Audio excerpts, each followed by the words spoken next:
కాకినాడ జిల్లా పిఠాపురంలో వారం ముందుగానే సంక్రాంతి సంబరాలు మొదలయ్యాయి. ఉప ముఖ్యమంత్రి పవన్ కళ్యాణ్ ఆధ్వర్యంలో సంక్రాంతి సంబరాలు అంబరాన్నంటేలా నిర్వహించేందుకు పెద్ద ఎత్తున ఏర్పాట్లు చేస్తున్నారు. సంక్రాంతి సంబరాల్లో పాల్గొనేందుకు పవన్ కళ్యాణ్ రేపు పిఠాపురంకు రానుండగా పవన్ పర్యటన ఏర్పాట్లు, సంక్రాంతి సంబరాల ఏర్పాట్లను అధికారులు పర్యవేక్షిస్తున్నారు. డిప్యూటీ సీఎం పవన్ కళ్యాణ్ పర్యటన నేపథ్యంలో పిఠాపురంలో కట్టుదిట్టమైన బందోబస్తు ఏర్పాటు చేస్తున్నారు అధికారులు. పిఠాపురం సంక్రాంతి, పవన్ కళ్యాణ్ ఏర్పాట్లపై మరింత సమాచారాన్ని మా ప్రతినిధి సిద్ధు అందిస్తారు. పిఠాపురం నియోజకవర్గంలో సంక్రాంతి సంబరాలు అంబరాన్ని చెప్పొచ్చు. వారం రోజులు ముందుగా ఉండగానే అప్పటి సంక్రాంతి సంబరాలు మొదలైనవి చెప్పొచ్చు.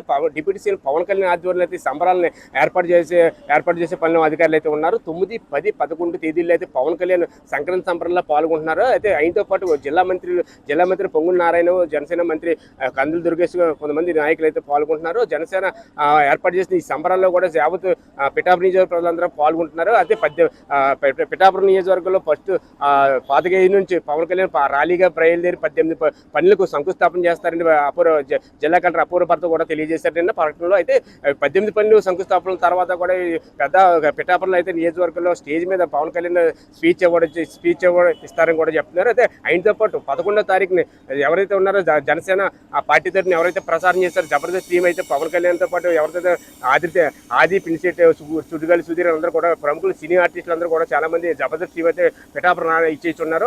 వాళ్ళతో పాటు 11వ తారీఖుని లాస్ట్ రోజు అయితే 11వ తారీఖున సినిమా యాక్టర్ ప్రముఖులు కొంతమంది ఇక్కడ కూడా పర్యటిస్తారు, పండుగలో పాల్గొన్నారని చెప్తారు. వాళ్ళు కిరణ్ అప్పవరం, తర్వాత పొలిసిట్ నవీన్ కూడా కొంతమంది నాయకులు అయితే ఈ సినిమాలు అయితే ఈ సంక్రాంతి సంబరాల్లో పాల్గొంటున్నారని చెప్పొచ్చు.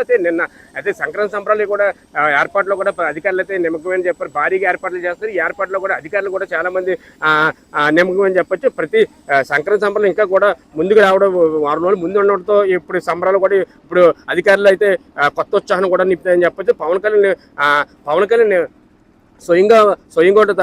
స్వయంగా పాల్గొనడంతో ఈ సంబరాలను కూడా చాలా ఉత్తేజంగా ప్రజలంతా సంతోషంతో తిరిగించే అవకాశం ఉంది. ఈ కళాకారులు ఈ సంబరాల్లో కూడా, ఈ సంక్రాంతి సంబరాల్లో కూడా నాట్యం, ఉరుములు, లంబడి, నమ్మడిచ్చు, కొమ్ముకోయ, దింస, కూచిపూడి, నచ్చు, కోలాటం, అలాగే పలు సంస్కృతి కార్యక్రమాలు ఏర్పాటు చేశారు. ఉత్తేజపరిచేందుకు నేను సాయంత్రం 5 గంటల నుంచి సాయంత్రం 7:30 వరకు ఇది కార్యక్రమం అయితే మొదటి రోజు అయితే ఏర్పాటు చేశారని చెప్పొచ్చు. 9 హరిదాసు, వీరనాచు, ఉరుములు, లంబాడి అని కొన్ని